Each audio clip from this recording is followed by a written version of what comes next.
welcome to Boulder City City Council meeting, which is a special City Council meeting today. Madam City Clerk. Thank you. The agenda was posted in accordance with Nevada open meeting law, and all members are present in the chamber. Thank you. We'll open now for public comment. Anybody here in the area is welcome to come forward, or are there any people on the phone line, 702-589-9629?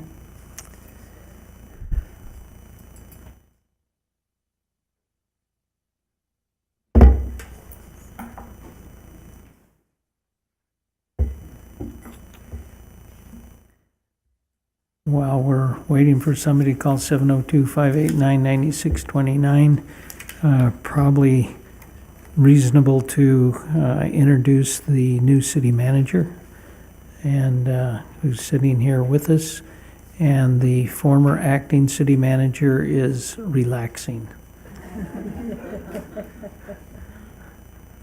So seeing no one on the phone lines, we'll proceed with the special agenda. Item number 1.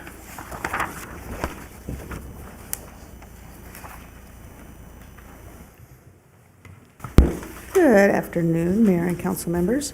I'm Cynthia Sneed, your Finance Director, and very pleased to bring forward the tentative budget, which is a balanced budget. Due to a lot of hard work by all the department heads to get us there, and I just want to acknowledge that. So, do we have? Okay, so here we are. First, I want to talk about, let me get off that for a second. Okay, some of the challenges that we experience every year, and including this year, is our lease revenue is 35% of our general fund budget. So that's a good news that helps us get balanced, but it is largely outside of property taxes and other resident-driven revenue.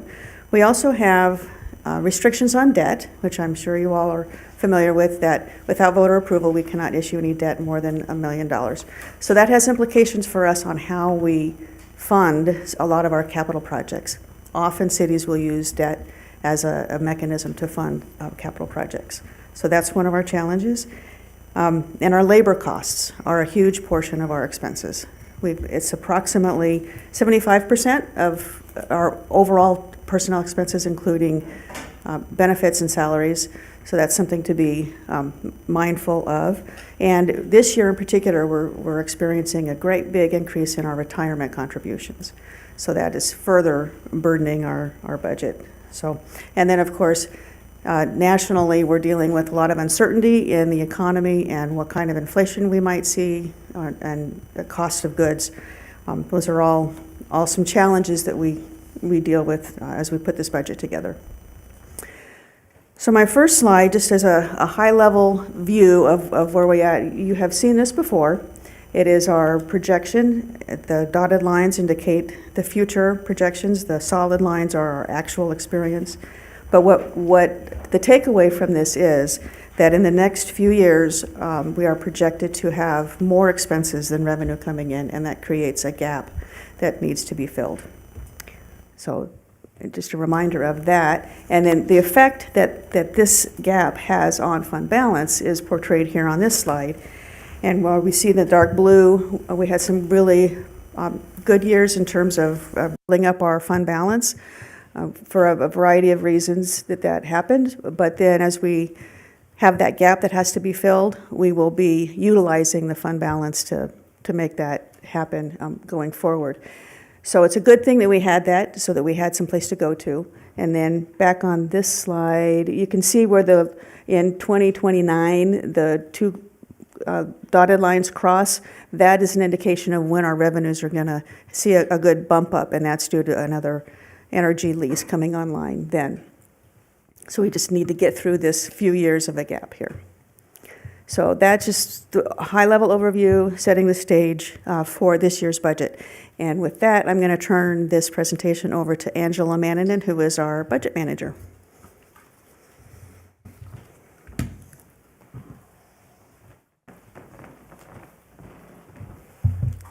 Hello, Council. Angela Mannanen, Budget Manager. So, start from what staff did prior to this presentation. So, departments made requests for the new fiscal year. These requests were evaluated, and current and future revenues were projected. The expenses did come in higher than our revenues, so staff came together and gave forth a few budget reductions to get the budget more in line and get it to today's presentation of our fiscal year 26 balanced budget. And just a reminder, the city is a pay-go city, so fund balance is basically the savings from the prior years. This is often used for capital expenses, and if you'll see in many of our funds, the expenses are higher than revenues this year, and that has to do with capital expenses and using that savings to pay for those in this upcoming fiscal year. So, the beginning of the budget process, the first thing is preparation. We receive the expense estimates from the departments and consider the available revenues, then approval by the City Council, and then it's submitted to the Department of Taxation.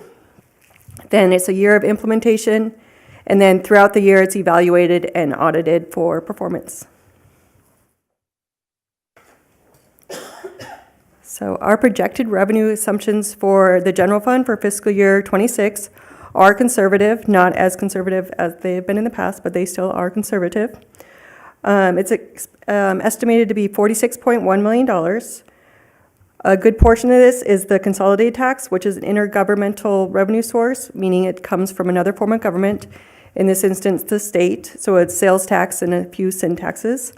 It'll be $15.2 million for Boulder City next year, which is relatively flat compared to the year before. It's only $40,000 higher.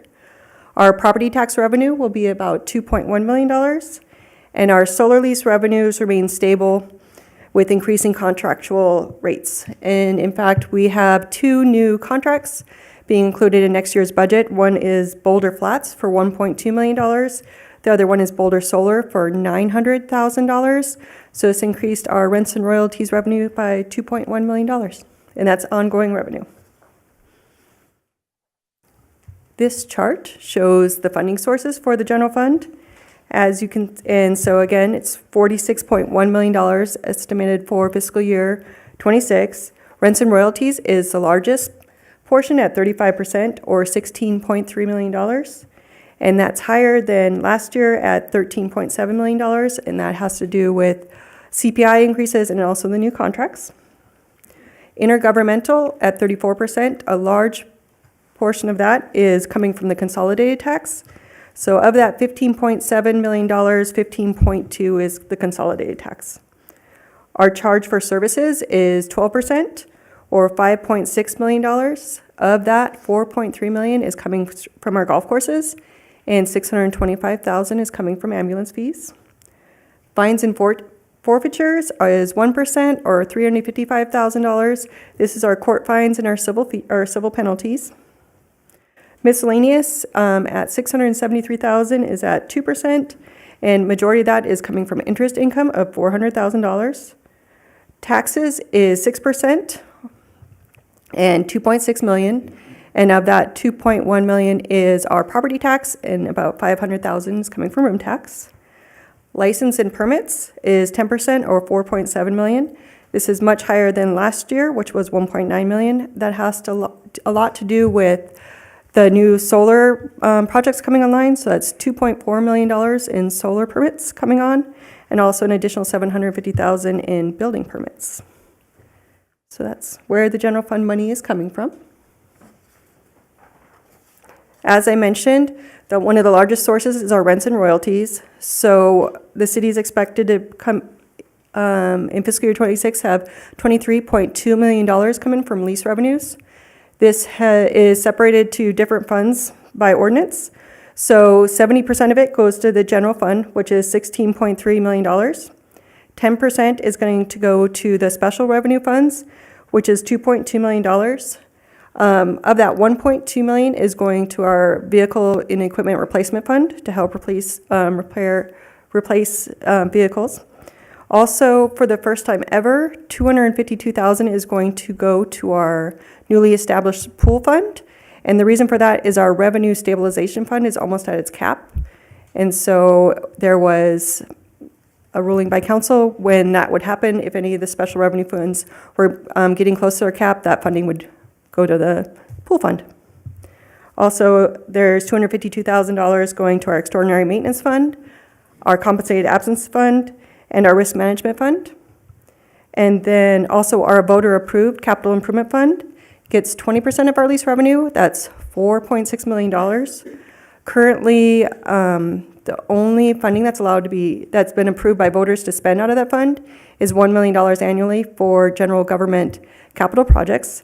So with that being said, $4.6 million is coming in, $1 million is going out, so it's growing at about $3.6 million annually. So the projected balance for this fund at the end of fiscal year 25 will be $10 million, and so for fiscal year 26, it's projected to be at $13.5 million. Can I ask a clarifying question about that Yes. one?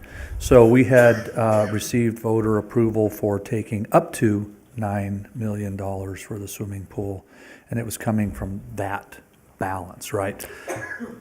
Nope, that's already taken out of that. So So that was my question. Yep. So that's already subtracted, and the balance still remains roughly Mm-hmm. 13 million? At the end of this fiscal year, current fiscal year will be at 10, and so for the budget for fiscal year 26, since it can only be reduced by the $1 million, it's estimated to be at 13.5. Thank you. Good question, thanks for asking. So this chart is showing our special revenue funds. The first one is our vehicle equipment replacement fund. It currently has a balance of $4.5 million. The cap is $10.6 million, or 5% of our governmental capital assets. The next one is our revenue stabilization fund, which currently has a $3.3 million balance. It has a cap of $3.9 million, which is 10% of the prior year expenses. And because this fund is becoming close to the cap is the reason its funding for next year will go to the pool. Compensated absences is currently at $2 million. Its cap is $3.9 million, which is the total liability. And this fund is used for retirements or vacations for when an employee leaves the city to pay out their accruals. Extraordinary maintenance currently has $4.5 million in it, with that same cap of $10.6 million, or 5% of our governmental capital assets. And this is to be used in case of an unplanned emergency with capital improvement. The risk management fund is $2.5 million balance, with that same cap of $10.6 million. And again, so we have $252,000 for the first time. Go ahead. Sorry. Just a quick question. How do you decide how much goes in each special revenue fund? Is there a formula for that? Because I'm just wondering, if some of them aren't filled up, is there a reason some went to the pool? That's very good question. So the ordinance is the special revenue funds get 1.1% of the lease revenue, with the VERF fund getting 5.6. That's what equals that total 10%. Okay. Good question, though. Okay, and so the pool fund currently has $25.8 million in it. There is currently an RFP process to decide who the construction manager at risk will be determined, so that project is moving forward. You may have seen in the budget book that you saw fund balances reducing. So to be able to use these special revenue funds, with the exception of the revenue stabilization, just like any budget, if you don't budget the money, you can't spend the money. Even if you have it, you can't use a fund balance. So it looks like the fund balances are decreasing, but it's just because the entire fund balance of all these special revenue funds is budgeted in case of emergency throughout the year, even though it's not expected. So when looking at the fund balance, it looks like it's going down, but it's expected not to. So that's just for budget purposes. Okay. So the general fund budgeted revenues is $46.1 million. The budgeted expenses is $46.8 million. And we'll be using the savings from the prior year's fund balance to offset the difference here. It's expected for fiscal year 25, there'll be over $1 million in savings that'll help assist with this cost. Those expenses, a good portion of them are salaries and benefits, with public safety being at 90%. Their public safety budget is 90% salaries, so our budget is very much so employees. Those expenses also include $1.5 million transfer to the Acquisition Improvement Fund for capital projects, and it has a $1.3 million contingency, which of course is not expected to be spent and it can only be spent with approval by council. And again, the $1 million in fiscal year 25 savings will help offset those one-time costs, such as the CIP for $1.5 million. And so the estimated fund balance in fiscal year 26 of the general fund will be about $25 million. 8.33%, which is basically 1 month's cash flow, is $3.6 million, and 16.66%, which is what we have in our ordinance to keep the general fund balance at, is $7.3 million. Repeat those again, please. Okay, so the fund balance for general fund expected for fiscal year 26 is about $25 million. So when you say the fund balance, the excess fund balance or beyond what we're expecting, is that what you're? Oh, it's the savings from prior years. So Right. the fund balance for fiscal year 26 at the end of the year is expected to be still $25 million. So that's a separate pot from these special funds, special revenue funds we've already talked about, different than the general operating fund. It's its own fund that we call just the fund balance, right? So we're expecting or hopeful, based on the expenses and income, hopefully things are as we anticipate, but that extra pot will hold $25 million in it at the end of this fiscal year. Yes. And you said 8.3% Is is 1 month's cash flow cash flow, and what was that dollar amount? about $3.6 million. And so the ordinance for our general fund balance is what the city has a minimum for is the 16.66%, which is 2 months worth of cash flow, which is $7.3 million. 7.3? And Cynthia showed the chart earlier where it was the minimum fund balance was still there even when we use some fund balance in the upcoming years. Right. So by ordinance, we're holding this 16.6% back for the 2 months of cash flow, we'll call it.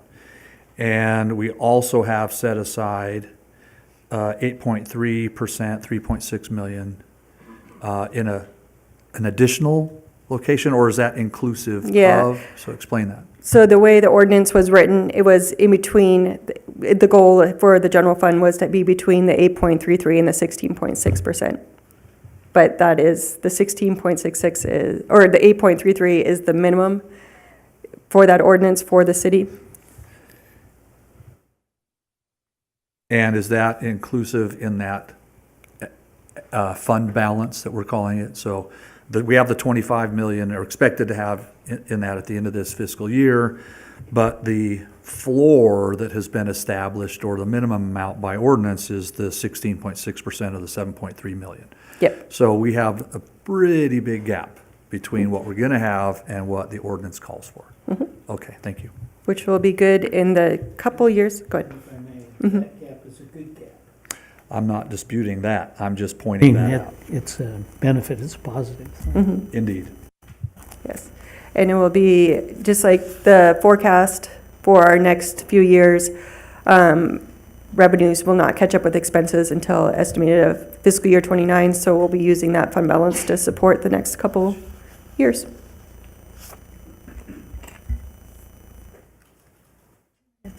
Go ahead. So how do we know it's going to come up? What is telling us that revenue is going to be, in 29, going to be okay? We have battery storage and solar projects coming online in fiscal year, expected in fiscal year 29. Okay, and they've already signed their lease agreements and everything? Not to the point that they've signed their lease agreements, but they're in process Okay, There's- so it's a possibility that those will come into play? The battery storage is under lease. They are building it, so they're currently paying a lease payment. Okay. But we have Nextera. Don't have the exact megawatt, but I believe it's expected to bring about 800,000 in. They're expected to be commercially operational in 2029, Okay, and that's a battery storage. and that's a battery storage facility that is under lease. And then at that point in time, they'll be paying more? Yes, because there's a capacity charge for each megawatt of installed battery storage capacity of 2,000, or I think they actually pay 2,500 per megawatt. Okay. Mhm. Thank you.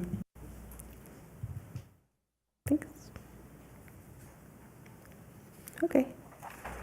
So this chart is showing the full-time equivalent headcount for the city. This includes enterprise funds and the general government funds. There is a requested position this year. It would bring the headcount up to 225.2 positions. Of that, 186.4 positions would be the governmental positions and 38.8 would be from our enterprise funds. The reason there are fractions in there is part-time Percival's employees, which receive retirement benefits, are counted as 0.8 of a head count and not 1. So the positions requested for fiscal year '26 include a fleet supervisory position, and this position would assist the mechanics and allow us to do more services in-house.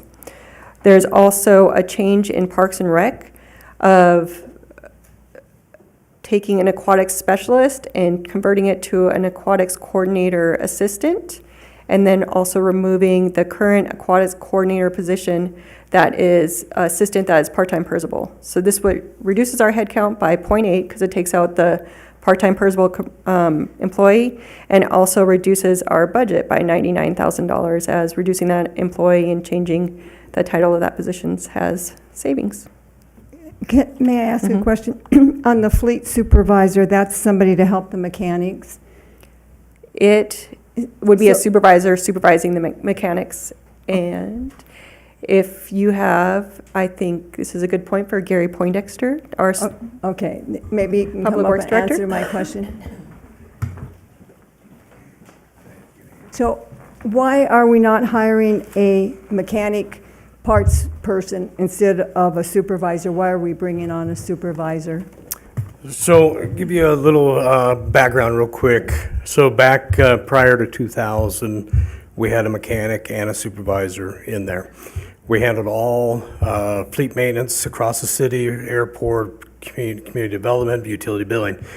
That changed. We had one mechanic, and that one mechanic only maintained public works and utilities throughout the years. In 2000, well, 5 years ago, so 2020, excuse me, we were doing a lot of overtime work on fire trucks, and at that time we had a goal of going, hey, if we have enough work out there, we can save money, let's bring PD and fire in. And so at that moment, we end up adding, we only had a few left with the airport, utility billing, Parks and Rec, so we went ahead and brought the rest in.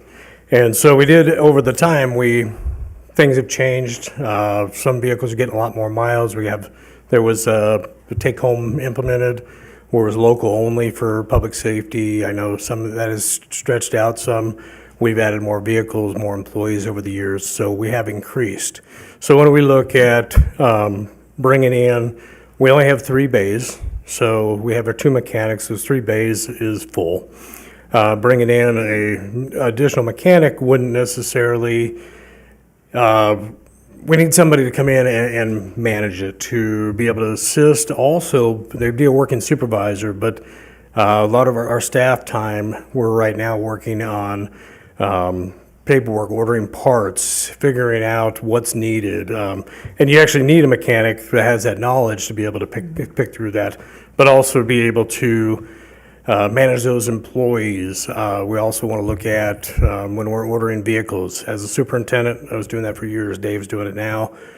We have somebody over at PD that does ordering vehicles for them. We have somebody at fire. So we've tried to help with implementation, disposal, But bringing in that supervisor position, we looked at, could we bring in a crew leader?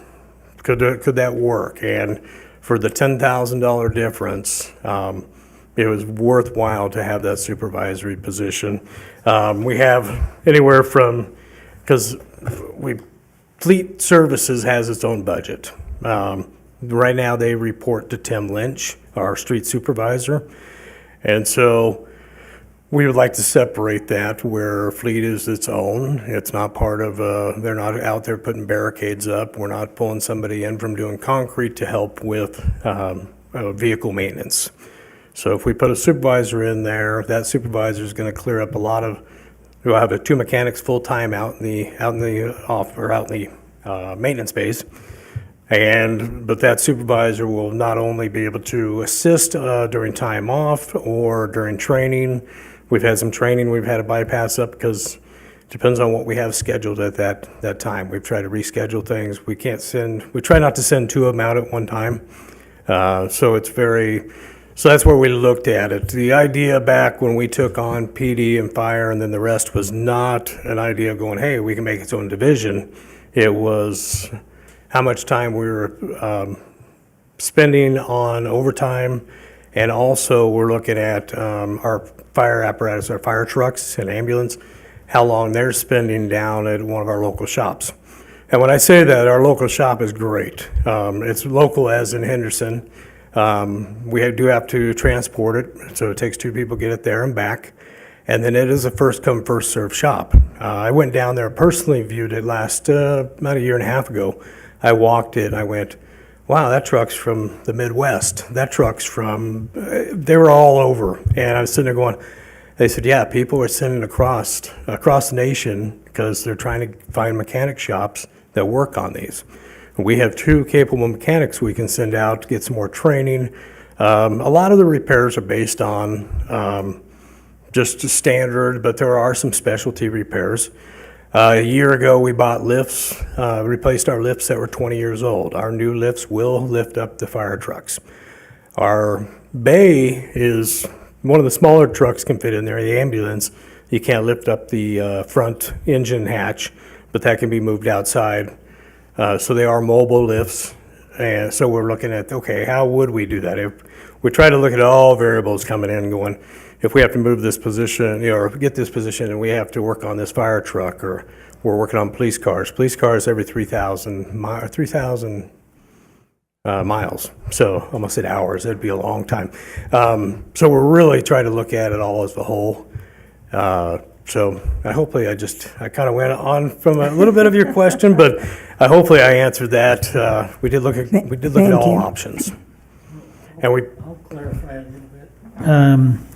Does the supervisor also do some of the hands-on work? that's what yes. So our supervisors in Public Works are working supervisors. So they'll be doing budget, everything, but also turning wrenches when needed. Thank you. Just a few other things we looked at. We got with the procurement and replacement of vehicles. There's a lot of help we can be to PD, fire, and the other. We've always ordered vehicles for all the other departments, but we can assist in that. And I believe that would help them out a lot too. So there might be some savings that would be there. We were looking and had the guys, and Dave Stanton, our Public Works Superintendent's here, so if there's something I'm not sure of, he's really picked up from where I left off a year ago and has ran with it. So we looked at how much 5-year outsourcing. We were in the $841,000 in outsourcing. And so we're looking anywhere from 160 to 225 an hour, depending on where we take these trucks. And this is just across the board, not fire trucks. This could be any of our vehicles. I have one last question for you. So by hiring this supervisor, and I get he's a working supervisor, and you're going to be taking more on, are we going to have to purchase equipment in order for them to take on these other jobs? Or do we already have the tools and the wrenches and whatever they need to work on everything? Correct. We have the tools, the wrenches, we have the lifts. We would have to move some, depending on I'll use the fire truck as an example. If it's one that we have to open the front hood, we may have to work on it outside. But other than that, we have it's all the same tools. We have the software. We just about everything you need, except maybe a shaded spot I was outside. going to say, maybe we need a shade cover for A them. shade cover would be ideal, but yeah, there's even talks if it was something, if over at the fire station, if we had to use one of their bays. Our lifts are mobile. The only thing I'd have to check is the power supply. It needs 240. So when I say outsource, the 841,000, we did an estimate at about 379,000 what it would cost us if we did that in-house. However, even with adding this position, as much has been outsourced, there still will be some outsourcing when needed, but our turnaround time would be a lot quicker. We can focus on a lot of even our bucket trucks we send out. I think we sent it down for a couple belts and maybe a couple other small items that came back at $1,500. And parts. We're paying a markup on parts. We can order, about a 40% markup. We can order straight from our suppliers, and we're not paying that markup. So, Makes sense, thank you. thank you.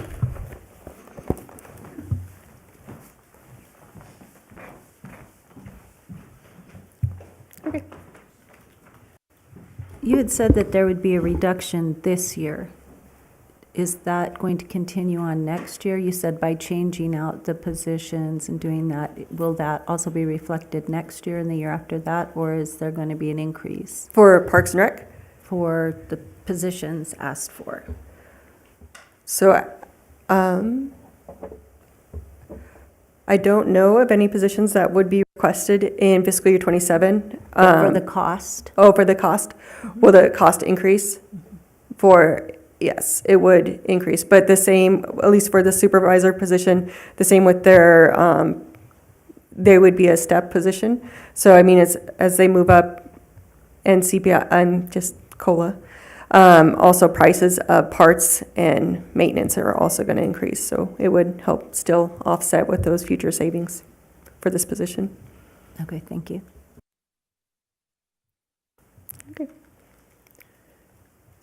This next slide is showing the last 5 years of part-time costs. You can see in 2021, it was $857,000. Also in 2021, we were still dealing with COVID and not everything was open. In 2022, our actual costs moved up to $1 million. In 2023, it was $1.1 million. In 2024, last year, it was $1.2 million. Currently, for fiscal year '25, at the end of March, it was $956,000, and it's projected to be over $1.2 million this year. So next year, we are requesting $1.5 million to pay for our part-time employees.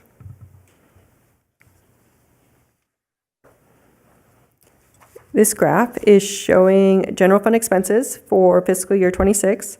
It's at $46.8 million.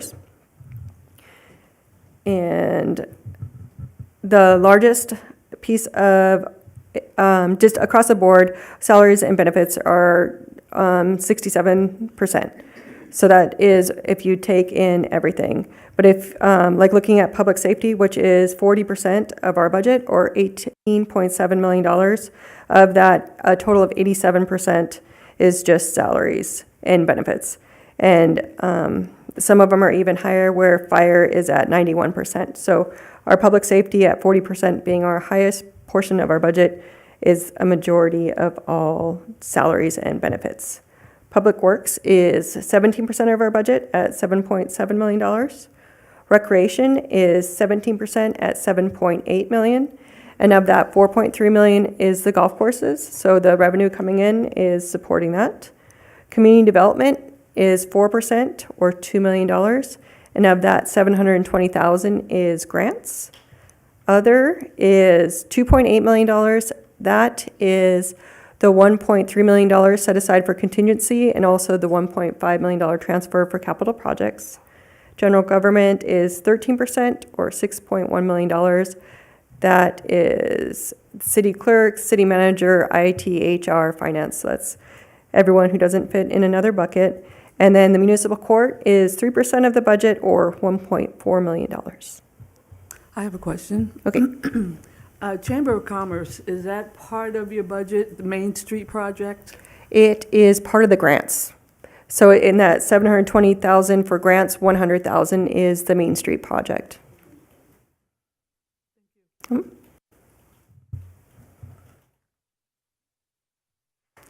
So some high-level changes for fiscal year 26 budgets. As the Public Works Director came up, there is a request for the fleet supervisor position. This position expense will be offset by the reduction of off-site repair expense, and it will also be able to repair more vehicles with quicker turnaround time. We made a change in the Public Works capital improvement plan, where we extended the street sweeper cleanup capital project out 2 years. So originally it was $400,000 in fiscal year 26. It's now going to be a 2-year project, still $400,000 with $100,000 in fiscal year 26 and $300,000 in fiscal year 27. And this is just due to workload capacity and not being able to finish that project in 1 year. Parks and Rec has requested to reclassify their Parks and Rec analyst position to a manager position. This would be cost neutral and more aligned with the duties of that current employee. Also, to change the aquatics specialist position to aquatics coordinator assistant.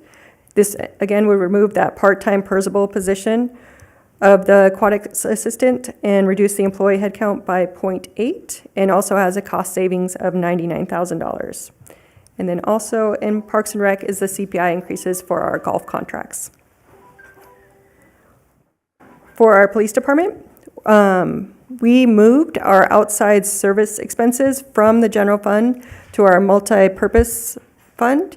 And so we've been doing this already with grants, things like joining forces, the desert conservation marshals, anyone that's being paid from an outside entity and not from the general fund, we've been moving it to another fund just to make the general fund a little cleaner and easier to view what our real general fund expenses. We're doing the same with outside services. So if a police officer works at Allegiant Stadium and they reimburse us, that's moving to another fund too, so it's not being paid out of the general fund. And again, the benefit of this is just to make sure what's in the general fund, the expenses in the general fund are related to the revenues from the general fund. The fire department, we made a change in the capital improvement plan for fiscal year 26. There, we removed the car fire prop request, which was $35,000. This was able to be completed in another project. And the community development budget reflects potential solar permit costs. So that $2.4 million in solar permits has under $200,000 in expense for contracted inspectors. We also reduced the historic home grant by $20,000, and this is due to past participation.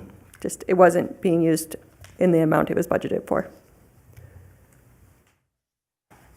Municipal court, additional budget capacity was needed to cover the cost of court-appointed counsel, so we added $42,000 for this. So a new budget for that expense is $100,000. The city clerk, during the process of all the departments coming together to try to find budget reductions, offered to freeze the vacant floating admin position for fiscal year 26. This has a savings of $109,000. Okay. Sorry, I went a little bit too past there. The historic grant, $20K, you said due to past participation, you moved that to another fund? No. So it was a grant being paid for by the general fund. So it was budgeted every year at I want to say $50,000. I think it was originally $100,000, then it was moved down to $50,000. And now for fiscal year '26, we moved that down to $30,000. And it's just because the participation in it has been under that amount. So we've been using budget capacity for it, but the residents haven't been using it to its full. So it's a use or lose? Yeah, that particular grant is budgeted every year, so it's up to that amount. Okay, thank you.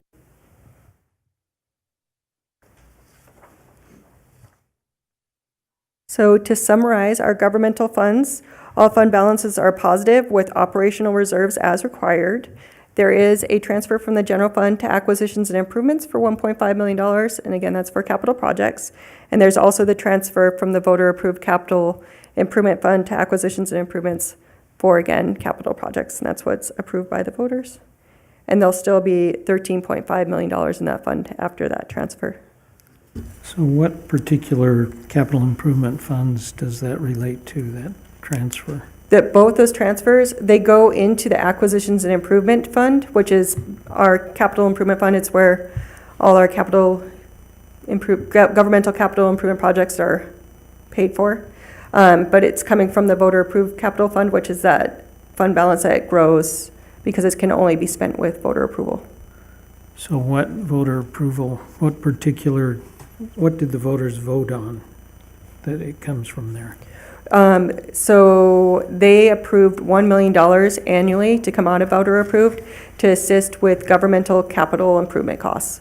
So it wasn't for specific projects, it was just to assist the general fund with capital costs. And how long ago was that? I want to say 2010. Okay, thanks.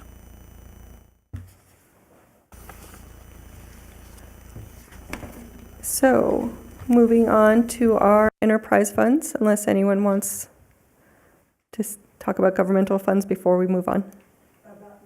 Any of the governmental, so any of the special revenues or the general fund?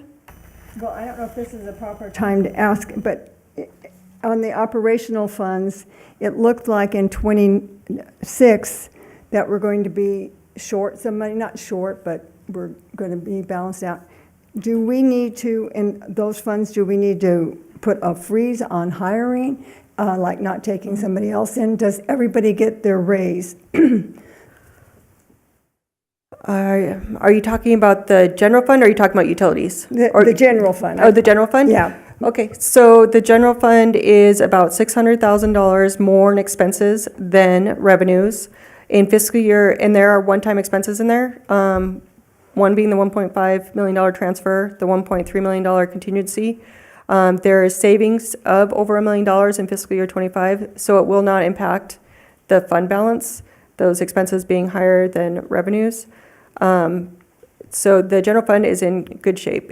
We'll still have $25 million in fund balance after our budget. Okay, even though we're going to be short, then we still can pay our employees. That's what was my concern. I want to make sure that we could pay those employees. And let me see.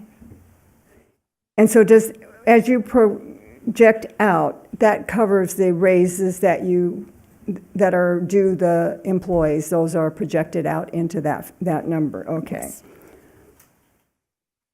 Okay, that was my question. Right. Just want to make sure everybody got paid. Thank you, very much appreciated.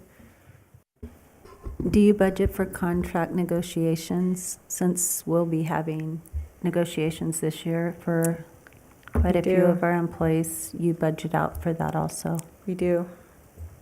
Okay. So you've budgeted for that also? I'm sorry, I didn't hear your answer. Yes. Okay. included in the expenses that we see. Yes. Thank you. Good. Going to move on to utilities, but feel free to come back with any governmental questions you may have. Okay, so this chart shows the utilities funding sources. So 96% of the funding sources from utilities is charged for services. There's one sales tax that goes into utilities, which is $1.1 million. It goes into the water fund. It can only be used for debt or for capital expenses, and it can only be used for the water fund or the wastewater fund. So projected funding sources, incoming funding sources for utilities next year is $31.3 million, and 96% of that is from the customers. This chart shows a little better breakdown of all the funding sources. So 53% is coming from electric charges, 31% is coming from water charges, and then also there's hookup charges. And also in landfill, there's two small fees. One is a landfill closure fee to assist in the landfill after its closure, and also a landfill construction fee, which is $80,000. The landfill closure fee, where is that at? Is it in this landfill fund? It is in the landfill fund, and it's held there in its own mini sub-fund or account, and it can only be used for closure, so it can't be used for anything else. Right. But it's sitting there, it's earning its own interest,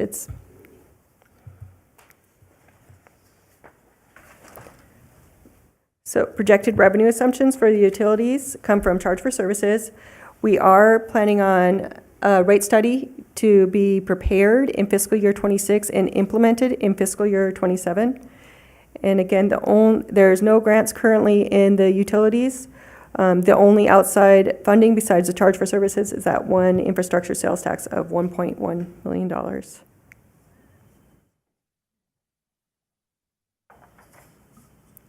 This chart is showing the utilities expenditures by type. So the expenditures for next year are expected to be $41.9 million. Those are not all operating expenses. The operating expenses are $28.1 million. So the additional charges are things like depreciation and also capital improvement costs. So capital is one of those things where Pago City, we have the savings so we can afford those capital projects and we plan those out. So the largest portion of the utilities expenditures is purchase power. It's at 21% of total expenses, or $8.9 million. We get an annual estimate from Silver State Energy Association, and they're actually very good with their estimates. So this is what we'll pay for fiscal year '26 for the purchase of power. If power rates go up, which they did in fiscal year '23, they allowed us to do a payment plan the next year to do a true-up. So feeling very comfortable that $8.9 million is what we're going to pay in energy costs for fiscal year '26.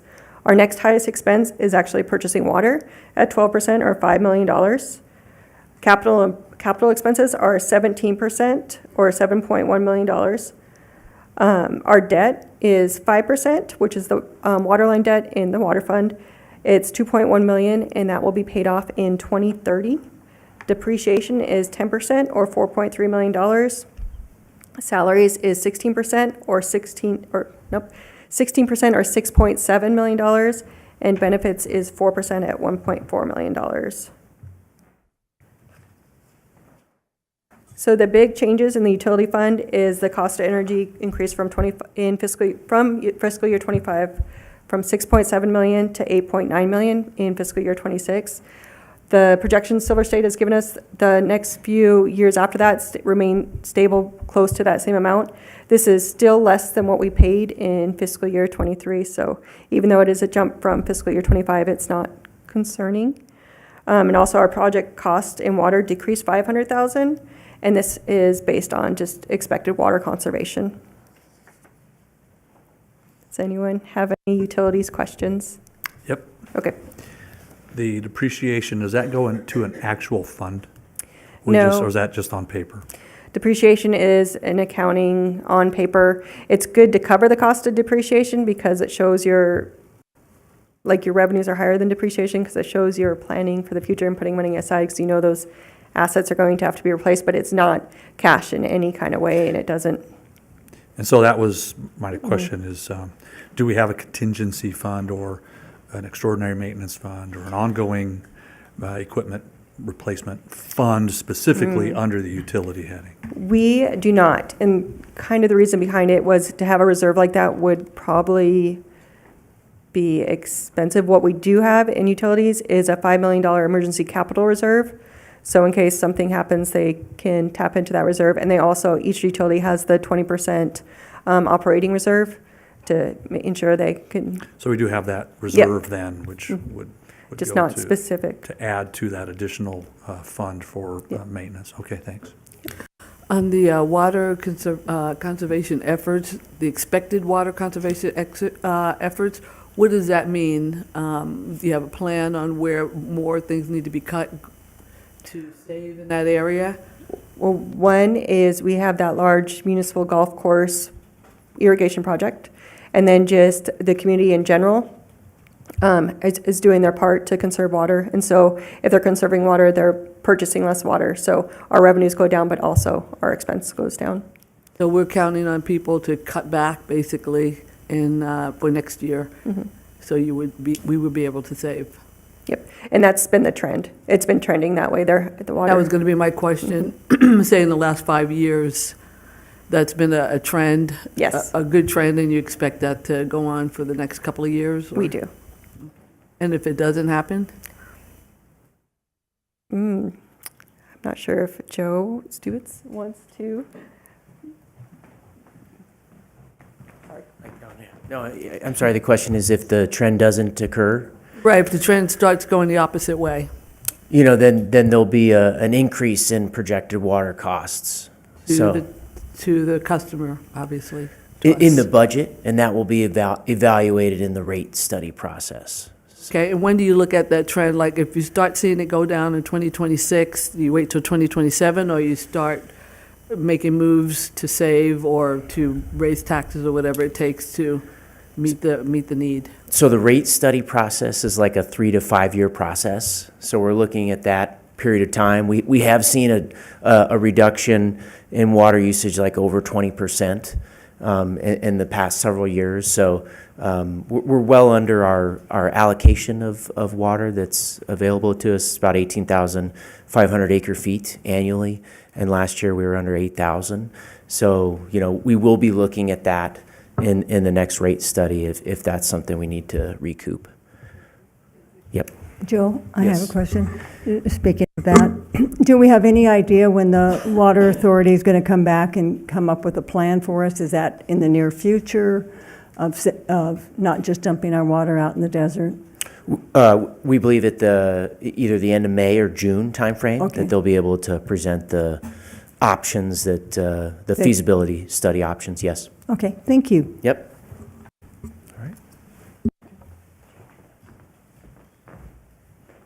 Thanks. Okay. Moving on to the airport. So airport revenue or funding sources for fiscal year 26 is $17.9 million. The majority of that is intergovernmental, or 95%. Is $16.9 million is coming from the FAA. So the FAA assists with approved capital projects up to 95%, or actually, depending on the project, maybe higher than that. But the FAA is paying for 95% of the capital projects at the airport. Rents and royalties is 5%, or $977,000, and miscellaneous revenue is $8,000 at the airport. This chart is showing the airport expenses. 94% of it is capital. So that's $17.8 million in capital costs, $1 million in depreciation. Some of those projects are the tower and also electrical upgrades and the hangar taxi lanes, not lines. Salaries are 2% at the airport, or $402,000. Benefits are 1%, or $277,000, and services are 3% at $620,000. So that budget, where it looks like it's huge, of $20.1 million, only 1.3 of that is operating. The rest of that is all capital. So the airport is currently looking for areas to diversify revenue. There is currently a committee reviewing the current RFP, so that will be coming soon with the outcomes of that. Does anyone have any airport questions?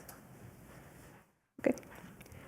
So the cemetery revenues are expected to be $209,000 next year.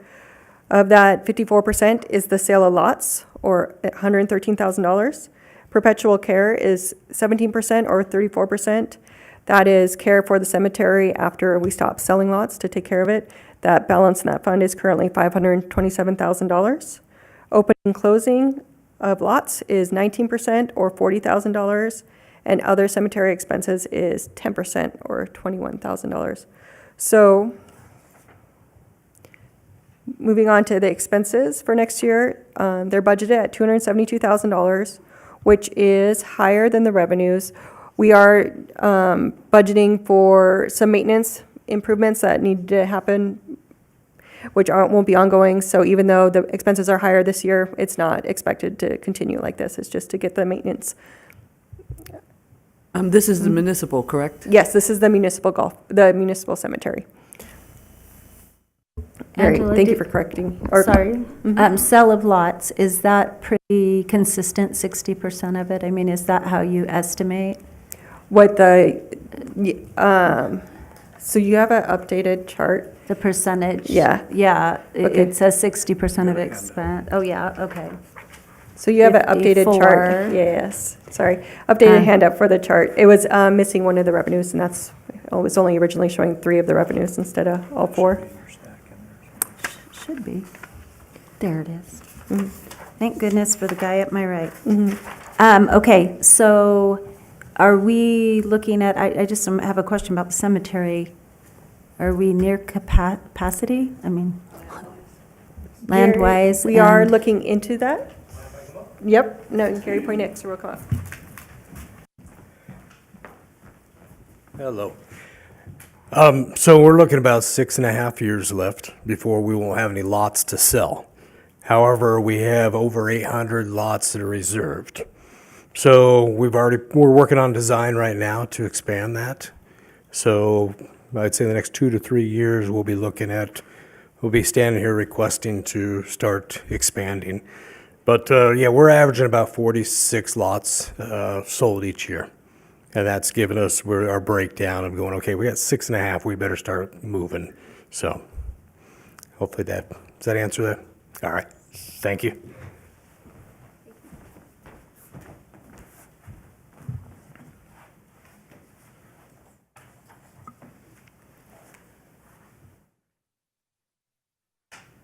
Okay, so the expenses in the cemetery fund at $272,000.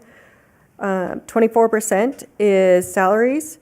This includes the interfund transfer to the general fund to assist with landscaping, that the landscapers go and provide service at the cemetery fund.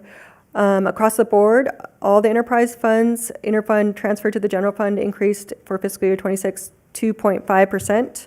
So for the cemetery, it went from $46,000 to $47,150.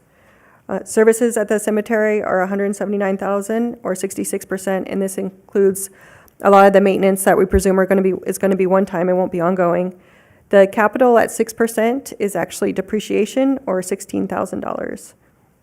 And happy to answer any other cemetery questions you may have. But to summarize, the enterprise funds, all fund balances are positive, and all operational reserves are funded as required. This is showing our upcoming budget schedule for fiscal year 26. The finance team has met with the UAC. We've had our residential workshop. And there was no questions to bring forth to council from either of those meetings. Today, we're having our first meeting with City Council. The tentative budget is being sent to the state, and then depending on the outcome from this meeting, we have an option of additional meetings on April 22nd or May 13th, with our final budget being approved on May 27th at the council meeting. Happy to answer any questions you may have. I don't necessarily have questions for you necessarily, but there's a discussion I'd like to bring up with our council members. Okay, go ahead. Donation to the animal control, where is that in the budget? Not in the general fund. We have a multi-use special revenue fund. It is there. So Is it broken down by the different departments, like the donation for Parks and Rec and for fire department? trying to pick, it is in accounting. I am trying to picture in the budget book if it is broken down. I'll have to look. But, I mean, it's its own funding source that animal control can use just.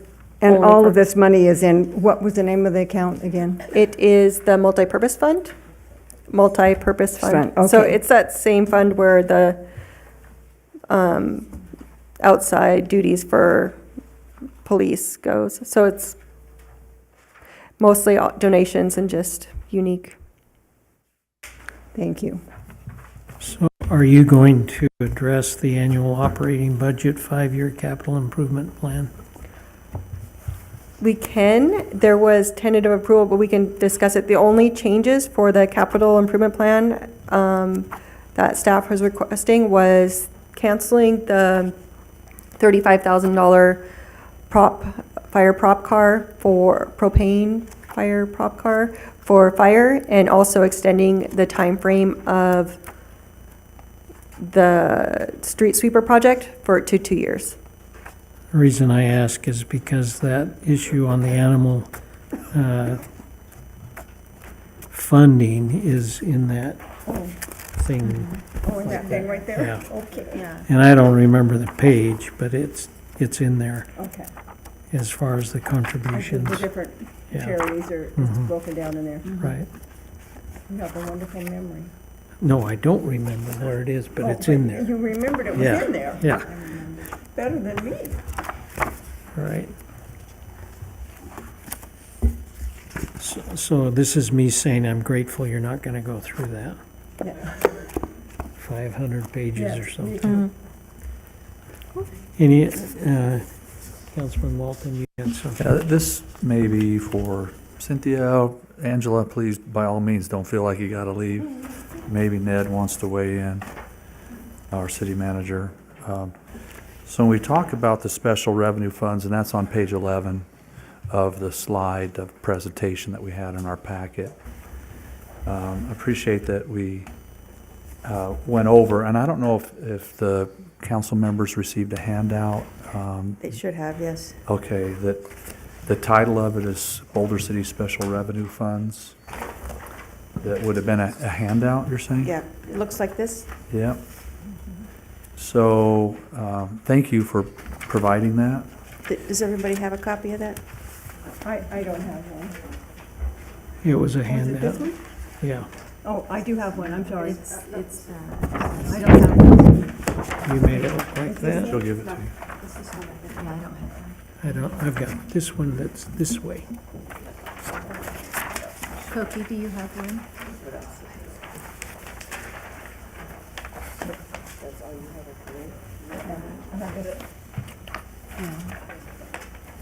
Do you want one? One more here. Take one down and pass it around. Sounds like a song. So in relation to that, if you go down the left column, you have the headings revenue, expenditures, fund balance, ceiling, and then fund balance at 3/31/25. So I want to open up the conversation of the line fund balance ceiling. So some of these, matter of fact, Cynthia, why don't you just take a minute, go across that column, if you will, or that row, and just explain how those percentages were come to.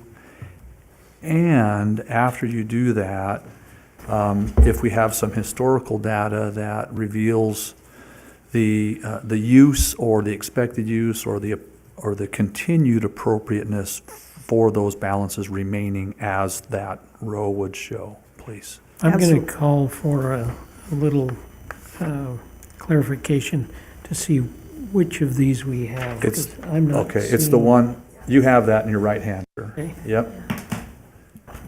He's just talking about all of this and then the balances. Okay. And So do we each, all have that? each special revenue fund is at the top in bold. You'll see that's underlined compensated absence, extraordinary maintenance, et cetera, from left to right.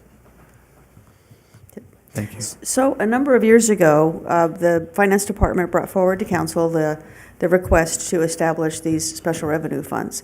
And what that, special purpose funds to isolate certain dollars for certain purposes.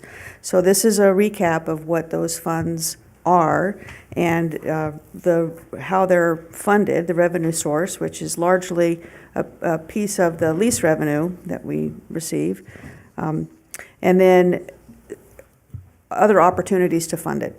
But the lease revenue is the constant in all of that.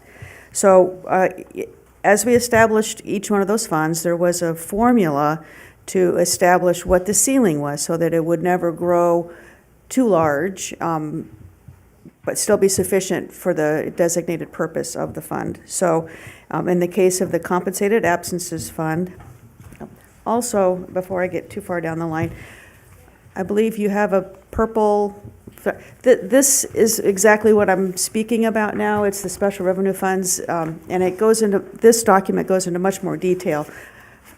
So for your reading enjoyment, there's that. But this spreadsheet we're talking about right now it kind of condenses that down into a little more manageable, taking just the pertinent pieces. So the first fund listed is the compensated absences fund, and that was established to set aside dollars to pay when an employee separates, whether by retirement or resignation, whatever, they get what we call a payout of their accumulated vacation leave, and for some that qualify for the sick time.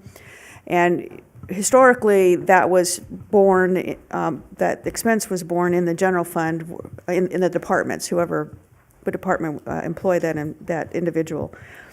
But that was very unpredictable, how that was ever going to be determined. So we created this fund, and those payout payments are expensed to this fund, so it doesn't impact the general fund as much.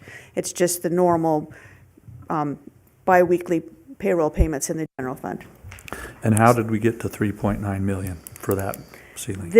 So the ceiling is whatever we calculate to be the total liability, meaning should everybody that's a governmental fund employee, meaning not utilities, if whatever their accumulated leave balance is and accumulated sick leave that would be paid out, we calculate that every year. That's a requirement for our accounting standards and our financial reporting. So the ceiling is whatever that grand total liability is calculated. So basically 214 employees. That's what would be the total potential liability for payout for unused leave per their contracts for every one of the employees. The governmental employees, right, not non-utility. Not utilities, right. Right. Okay, thanks. So that's how that one is determined, and our current funding of that is 2.3 million. That does have some expenses, obviously, as employees separate, we do see expenses there. So the next fund over is the Extraordinary Maintenance Fund, and Angela spoke about that as well. And it has a ceiling established of 5% of the capital assets in the governmental activities. So again, it's an accounting concept, but the thought behind that being those are the assets that we would potentially have to maintain through this extraordinary maintenance fund. So there's a formula for the ceiling that's rooted in the value of our capital assets. So that is the $10 million. And capital assets, we're talking fixed structures, right? Yes, for this purpose, for the purpose of when we would spend money, yes. But the capital assets base for the 5% could be equipment, large dollar equipment, the big fire engines and dump trucks and, that sort of thing. But that would be covered under the VERF, right? The acquisition would be under the VERF, but they are considered assets For of governmental maintenance purposes, Okay, right? okay, great. Certainly. So if a fire truck blew up and wasn't functional, we could go and pull the funds from here if we hadn't budgeted for it? So we could go and pull the funds out of here and buy a fire truck? Is that what you're saying? Well, that would be one option, but not my first choice. What would be your first choice? Well, we would see firstly if the VERF fund had the dollars available in it and how close that particular piece of equipment was to on the replacement cycle. We would look there first, and then to the capital fund. would And be then another. the third would be this. And then this is really for the extraordinary. Okay. It's really intended for buildings, Okay. maintenance on buildings, Okay, but. I but think it I could understand. expand. Okay. Any other questions on that fund? Well, if we can skip over, since you mentioned it, to the vehicle replacement fund, that also has the same calculator for the ceiling. Yes. Right, 5% of capital assets. So extraordinary maintenance for buildings and large equipment, as you described. VERF, 5% of buildings and large equipment. So there's a little crossover, even duplication of accounting, if you will. So a funding source for a large vehicle could potentially come out of either one of Okay, those. thank you. Okay. The risk management fund is, basically our insurance that pays for our premiums and claims, and then that's also funded by the lease revenues. It has also that same factor of 5% of capital assets is what sets that ceiling. Not entirely sure how that was determined. That was before my time, but that's what's in the ordinance. And not that it's good or bad, whatever, right? But I'll ask you, in your finance department position, what other factor would be used that would be equally appropriate or more appropriate? Or is that the right one because it's kind of an unknown? What are your thoughts? If I were to establish that today, I think I would try to look at history and trends and what would be the highest year, largest dollar amount in any given year, and maybe establish that as the ceiling. With maybe a little cushion added to it. Well, is that a fair ask then, coming out of here to Sure. have a follow-up to see if that's the right factor or if there's a better one to use? I don't know if the other council members feel that they want to leave it the way it is. I'm just asking you your professional opinion. Yep. I personally think it's a great idea. Which? To leave it the way it is No. or to have her do the... Reassess. To do the reassess that you brought up, I think that was a great idea that you brought up. So if we reassessed and changed, would we also change the percentages of what we put in? Because I know some of them we put 5.6 vehicle replacement, 1.1. So what my understanding here, the question is really just the ceiling. It wouldn't change the revenue stream coming in from the leases, but establishing what that ceiling would be. At what point, are we going to just cut it off and say, okay, we're fully funded here, let's divert those revenues What to happens something when else. we're fully funded? Does it get diverted to the other revenue funds that are not fully funded? When we established a swimming pool fund, it was in the ordinance that when any of these 5 funds hit their ceiling, that the dollars that would have gone to that then get diverted to fund the swimming pool fund. And since you mentioned that, why don't you clarify the swimming pool fund, even after it's built, will remain, right? That's and for correct. the purpose, We please. established it as the construction and ongoing maintenance, operations and maintenance of that facility. So it will live on, and then therefore when we do that, we need to have a dedicated revenue source. And what we identified was the excess of any of these funds.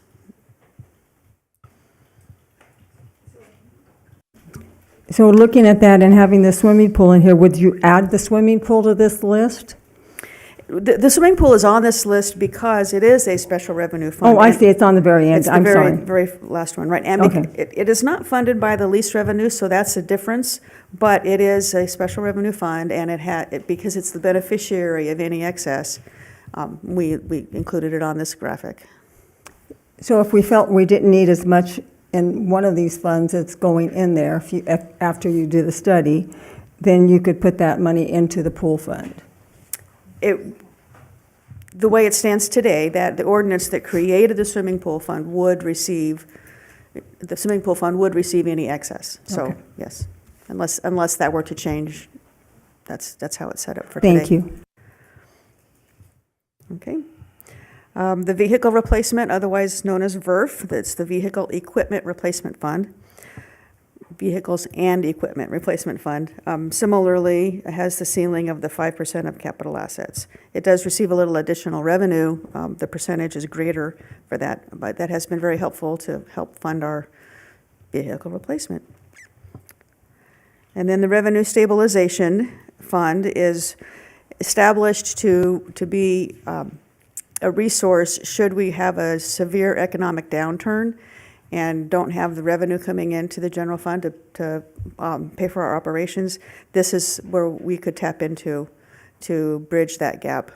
But it's really intended to, has to be catastrophic. You have to have a drop of over 10% of our expected revenues in the general fund before it would trigger us to look at this fund.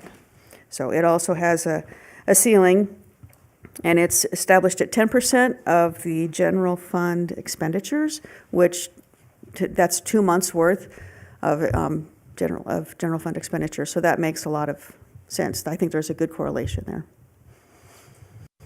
So question, is there an additional fund for, and I'm not referring right now to the excess fund that I'll bring up in a minute, but we have the 1 month or the 2 months of cash flow, the 16.6% or the 7.3 million set aside for, contingency, if you will, right? Mm-hmm. That's not encompassed in any of these special revenue funds, is that correct? That is correct. That is part of the general fund balance. So the general fund balance has different pieces to it, and that 25 million mark is the grand total of all of those. One piece of that is the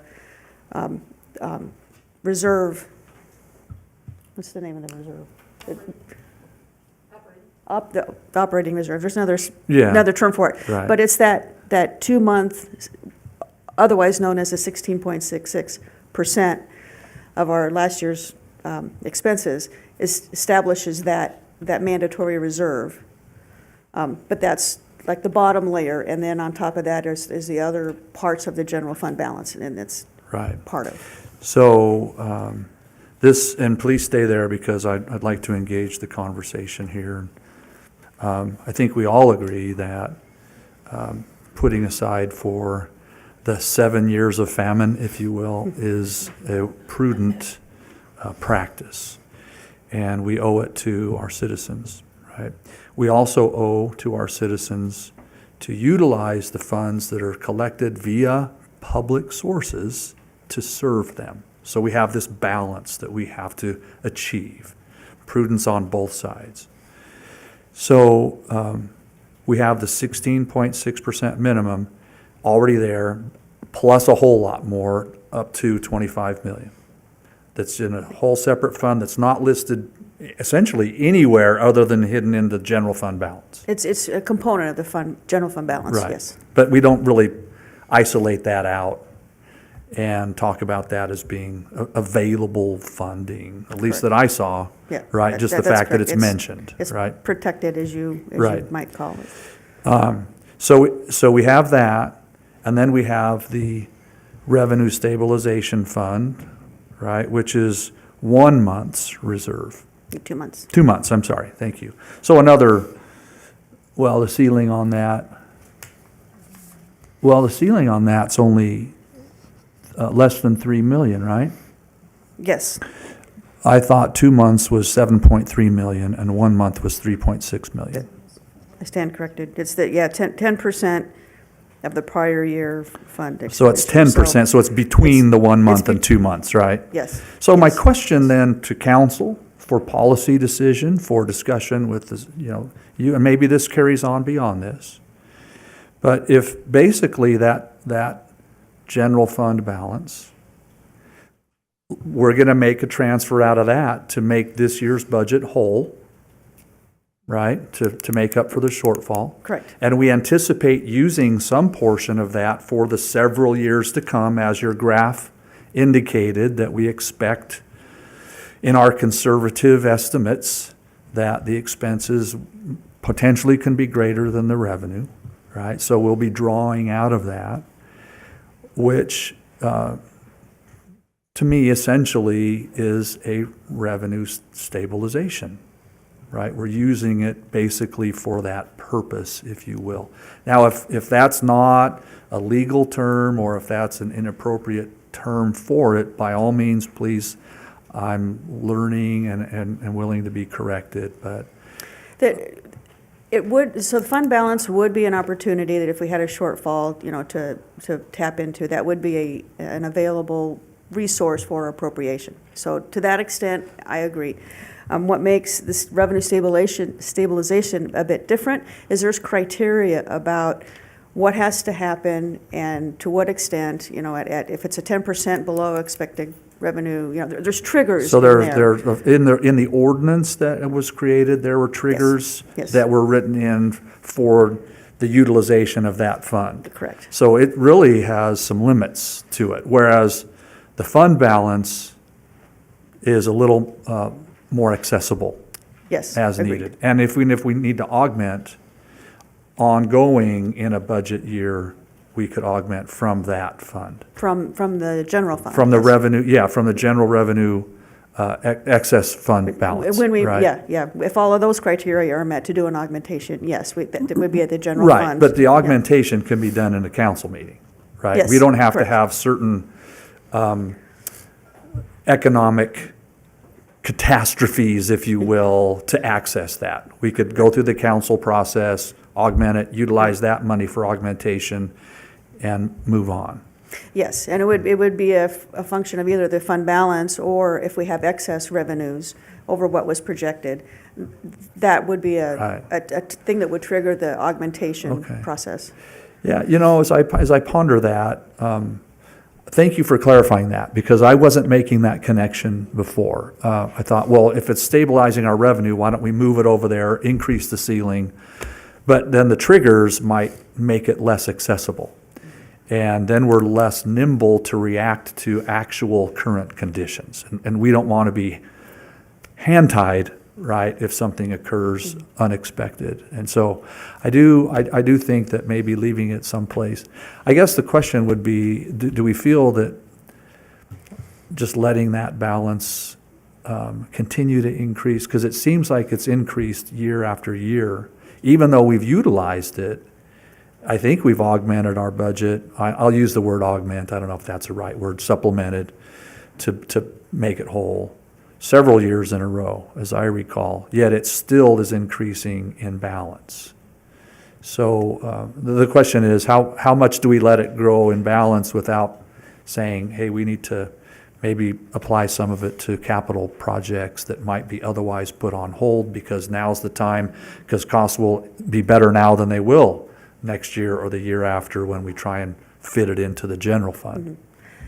Just for clarification, when you say it continues to grow, are you speaking of the general fund or of the revenue stabilization? The general fund Okay. excess balance, yes. Yes, although we do expect to need to tap into that, and that will utilize some of that fund balance in the next few years. So I don't believe it's going to continue to grow, Okay. at least, and if it does, it'll be just minimally. We Or won't ma- see the big increases. Yeah, okay. Well, I don't know. I guess I don't have any concerns per se, but I think it's worthwhile that all of us understand that there is that balance there. Not that we want to, go out and all buy new e-bikes with it or anything like that, but that it's there. Because oftentimes when we get the budget, Angela does a great job verbally of describing that, but we're getting through it pretty quick, and sometimes that goes right over my head. I'm like, wait a second, hold on, Angela, what was that? And why is it there, and what are we doing with it? So I don't know if there are any other council members have any comments or questions about it. I just wanted to point out that it's there. It's a little bit separate. It's off to the side, as you know, maybe you could call behind the curtain, right? But it is accessible, and it allows us to be flexible and react to actual conditions in real time, whereas the revenue stabilization is a little more limited. So, yeah, I think that was all I wanted to say about it. I'll throw it out there, and if that's the end of it, then on we go. I do have a, so revenue stabilization is for economic downturn, natural disaster. Those are things that they call it, and a 10% short. So it's a small fix when the time comes, if needed, right? Right. Okay. So of these funds that we have here, the 5 funds, have all of them been tapped at some point, or has the revenue stabilization never been tapped? To my knowledge, we've never tapped into the revenue stabilization. A couple of these funds are intended to have expenses. So, if, you know, when you say tap into it, I think, you know, to that extent, we have used the resources that are in these funds for compensated absences, certainly as employees separate from the city, and then risk management. You know, we have claims, we have insurance premiums, and the like. So we are. And we can utilizing see that. this, or the community could even see this happening where? Where could they access or see what's happening inside these funds? Is there a place? There is. So on the monthly city manager report, it will list out expenses for the month by fund. And then also we have a claims paid report, which is every payment we've made for that month, and, you know, whom it was paid to and how much. And does it specifically specify that it was claimed, this claim was paid out of this funding source? To get that level of detail would be the financial, the budget to actual report, that is the city manager report. That would absolutely identify any expenses out of that fund. On the claims paid report, it's, if you understand our general ledger accounting system, you would be able to identify it, but I certainly don't expect everybody to be super fluent with that. That's nice of you. Okay, so then they can look and see how this fund fluctuates, and if it does, and what the purposes of the fluctuation were. So they can have confidence that how we're using these funds is appropriate to what we've said we're using them for. Yes, correct. Thank you. So, for those of us that are still wondering, can you list what constitutes the general fund balance? What's in it? The criteria or the items that are in it? Certainly. Well, let me kind of define what it is in general first, and then we'll talk about the pieces and parts. It's like I hate to use this as a personal finance thing, but it's the accumulation over time where, so you have your inflows, your revenues coming in, and your expenses going out. And at the end of the year, you either have a little bit of a surplus or a deficit. So it flows into your bank balance. And every year, at the end of the year, we have either a little bit of a surplus or a little bit of a deficit, and it fluctuates year to year. So that's really like the balance of the general fund. That's why it's called the fund balance. So that's the total dollars, as I described. Now, once we establish what that total dollar is, then we start looking at how reserving certain components of it. And this is really kind of an accounting exercise. We have what we call non-spendable, so that's things like inventory and some other pieces. And then we have restricted funds, which are legally restricted. Has to be like grant funds or some other outside agency of some sort that says you have to reserve these for us. And we have committed funds, which are what council has the ability to commit funds by resolution or ordinance. And then assigned funds, which are internally assigned funds, if we're just earmarking internally for some reason. And then the unassigned. So there's these different elements that create the fund balance. Now, that being said, the reserves that are established, right, we have part of that is by the state, so that's going to definitely be restricted. And then we have a component of that is our own internal policy. That's that range from 1 month to 2 months worth of expenses. So that's another component. Gets very confusing very quickly, I know.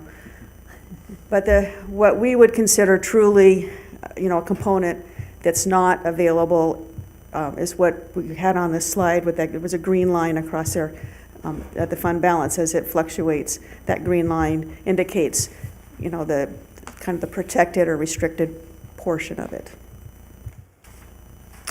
Okay, that helps. Are your heads spinning yet? Yeah, so, I mean, that was important to recognize that green line is not all of the other stuff. It's stuff that we need if we need it. And where I'm going with this is, let's pretend there was a recession, and we didn't get enough money in, or enough that we wanted to get in. And then, so we had a recession, and then that 16.6 would probably go down because we didn't have enough money, and so the 16.6 would go down in amount, but still it would be 16.6 of what we had in the reserved fund, or the general reserve fund. So the 16.6 is not a constant, it's a constant only in the percentage. And the percentage may go down, and let's pretend we had this wonderful renewal of the economy, and all of a sudden we got more money in all of our funds, and so the percentage of all of the money would then be the same, but our 7 million would actually be more than that. That's correct. And because it's a percentage determines what that is. So the 7 million may change, the 16.6 won't change, but it will change what the percentage number of dollars is in that fund. And so that is, we're not reserving 7 million, we're reserving 16.6% of whatever it is, whatever it was during COVID, or, pick a challenging time. And that is, I think, important for us to be thinking of what would happen. We may want more than the 7 million if we're in a desperate situation. And that's the thing that we worry about, is that enough? Not the percent. I don't think we worry about the percentage as much as the amount. Will we have enough money to do the things that we want to do? But we can't ignore the percentage. I mean, that's reality, but do we have enough actual physical dollars that we can use and we can access when we need it? I mean, it's another issue altogether, but I appreciate what you're trying to tell me gently and slowly. Thank you. The perception on this graph right here, I know that it was up before. Looking at 2024, our general fund balance being 35, right, million, then going down to this year, or to 2025 to 28. What is that? ARPA funds being spent? What is the larger decrease in that? So that is a function of the fact that our expenses are outpacing our revenues and our projections. So we're using up some of that fund balance. If you consider the fund balance as a bit of a savings account, we've added to it over time. The dark blue ones, we were adding to it over time. Well, now we're drawing from it. So the overall dollar amount decreases. And then the green line should, as the mayor indicated, that is a percentage. So it's a function of whatever the total fund balance is. Right. So you would say, though, that we have used 7 million from what was once our high of our fund balance That's for our projection for the current year. for the current year. Yeah. Which is the first light blue bar. The 24 was was last June, as of last June. And you project that we will use another 3 million for the next year? which is what we're talking about now. Well, in the current year, it may not be quite that dramatic, but we may very well end up using a bit of fund balance. And going forward, this slide probably is not as updated as it should be based on the balanced budget that we've presented today. That decline would be smaller. You know, Yeah. we came to a point where we had, the deficit was 647,000, I believe. So it would shrink by that amount. Because that is a little bit concerning to see how quickly the numbers are trending down, down, down. And at some point, if you don't have that, right, you don't have anywhere else to go. And we are a pay-as-you-go. So there are things that cost more than $1 million in a city to fix, to keep it running or whatever. And so, I mean, and it's not reflective at all of ARPA funds being put in there. So the ARPA funds become a net zero. We don't recognize the revenue until we have the expense. So that it's once we incur that expense, that's what entitles us to recognize the ARPA fund revenue.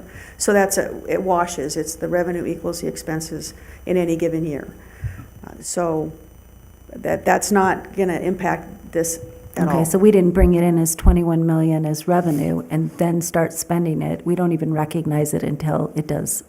That's correct. When we receive that big chunk of money, we account for it as in a balance sheet account. It's called unearned revenue. And then we don't take it out of there and call it revenue until we have spent something. So we initially have the expense and then we match it up with the revenue. So our expenses are outpacing our revenue. That's what you said. Yes, that is true.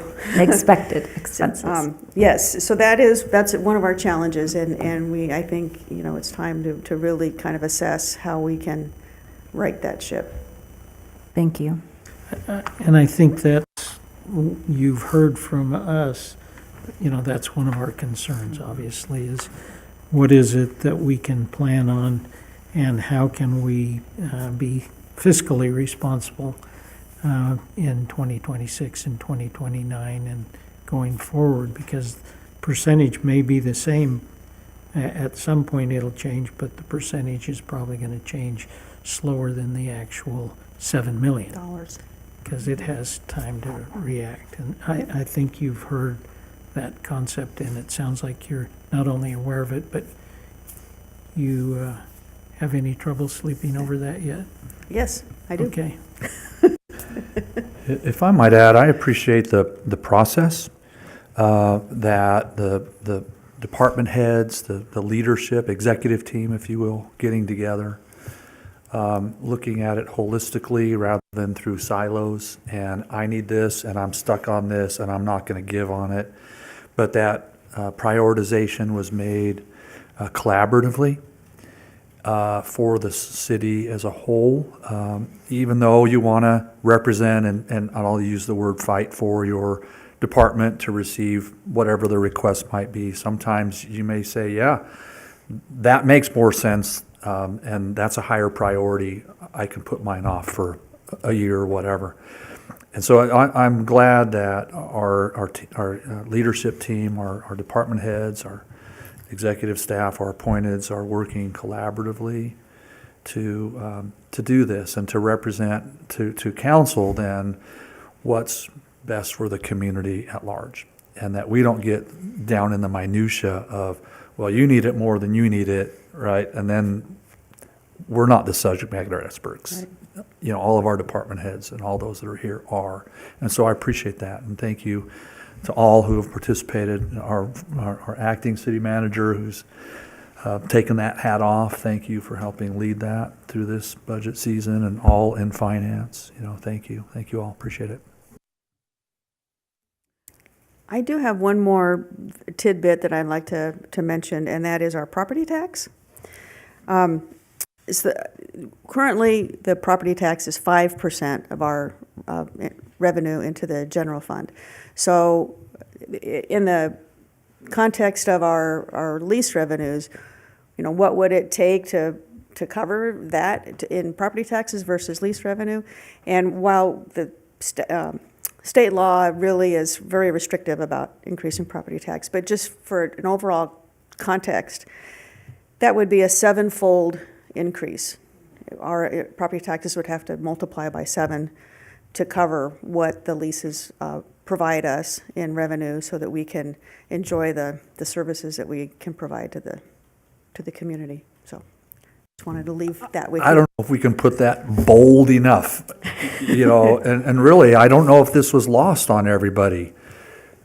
And I'm going to restate it just so that it's not.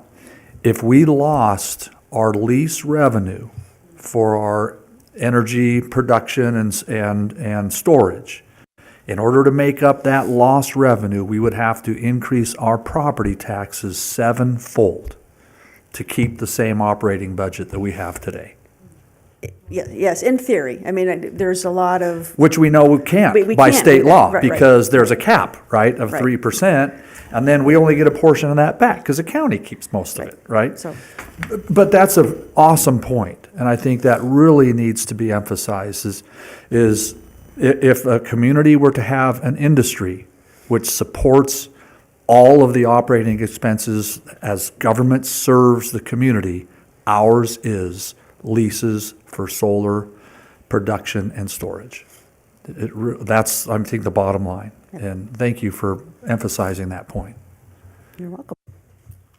So how many years would it take for a property tax at 3% cap to get at a 7-fold increase in taxes? I will be 6 feet under before that would happen. Yeah. I mean, it's literally an impossible task. In a period of 10 years, we might see an additional $1 million. I mean, that's how slowly, and that would be even raising the rate that we charge now. So it is a very slow, if not impossible, place to get to. But I just bring that up in context. So it's almost worthwhile seeing things in El Dorado Valley that pay us a lease for it, and that are, quote, in our backyard that may offend our senses, but they bring in more sense. bring in I'll more just sense stop right and there. more services and programming, so. Yeah, thank you. I agree with the mayor saying, sometimes the residents may not like a program or project that's coming in, but that land leases keeps us where we are and keeps us comfortable. You had mentioned earlier, I think Koki did, Councilwoman Booth, on the battery storage and the revenue coming in for that. That's like way out though, right? Like 2029 or something like that, I think you said. Yes, well, we're currently under lease, but it's a process that the leases go through, and they won't be in commercial production until 2029 estimated. And that triggers additional revenue under the existing lease. Did I state that okay? About the battery storage, when that comes online in 2029? Yes. Okay. So what happens in 2026? Doesn't 2026 trigger a battery that becomes online? 2029 is when we have, is the expected commercial operation date for, I think, 2 of the agreements we have. I was looking up them after our conversation. There's one 350 megawatt facility at 2,000 a megawatt, and another, I believe it's 300 to 400 megawatt facility that is expected to come online at 2,000 a megawatt. So 2026 is where we supplement ourselves. Yes, a little. If I'm not mistaken, Mayor, to your point, Angela, didn't you mention that we have 2 coming on and we have 2.4 million in new solar leases this coming fiscal year? Yeah, thank you. Thank you. Any other questions or comments or concerns or moments to say things? Well, it all concerns me, but Yeah, That 2.6 is already figured into the revenue sources that we saw before us today, right? It's not additional on top of it. That's correct. Okay, thank you. any other? Just a thought. I like the care and keeping of staff that we have, and that requires over time increases, as you just said, in the retirement fund, increases as we negotiate and go forward with contract negotiations. That also changes kind of what our bottom line is over time. It doesn't stay consistent till 2029. There's going to be some fluctuations in expenses that we can anticipate because of that, where we're not anticipating per se fluctuations in the positive for revenue till 2029. And because of that, and I won't say getting rid of anyone, because I did that once and you told me never say that from the dais. And so I'm not talking about getting rid of anyone. What I'm talking about is taking care of who we have and maybe not adding anyone. It's the way that I see of being fiscally sound as a steward of the money is not adding until you have. And then when you have and it comes, that's when you reassess. If what you're saying as, looking over our monies is that it concerns you, then it concerns me too. And so I'm probably very unpopular for saying this, but I think when it comes to it that I don't feel great about adding expenses when we're not adding revenue per se. And, I appreciate how we were able to sit together and talk about this, and I appreciate where we've been. As we look at if we add anything, we have to recognize that it makes fiscal sense. So if we add anything to this process, and whether that be a person or a means or a truck or whatever, that it makes fiscal sense to do that. And yes, that was a pun.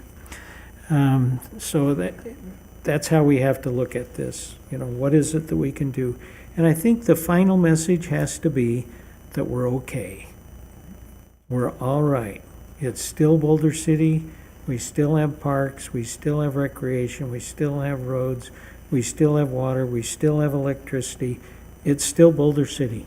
It's beautiful. It's still green, except for some hills behind us, which are not going to mention.